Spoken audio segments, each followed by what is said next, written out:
welcome back to our channel. So today in this video we are going to discuss about how to track crypto accounts in Coinbase app. So without wasting much of our time, let's get straight into the video.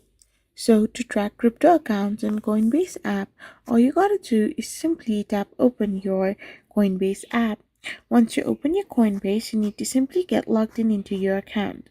Now once you're logged in, you can find the asset tab at the bottom of the screen.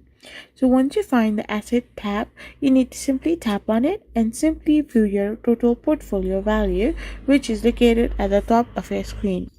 Once you have done this, you need to simply scroll down to see a list of all cryptocurrencies you own along with their current values and quantities.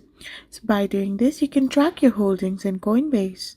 Now, if you want to track or view your transaction history, you need to simply tap on the transactions icon and filter your transactions. You can also download the transaction statements by tapping the menu icon, then going to accounts and simply tapping generate and download a report of your financial activities.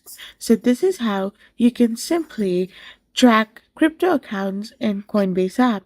I hope you found this video helpful, so don't forget to hit that subscribe button and do give us a thumbs up. We will be back again with more informative videos. Thank you for watching.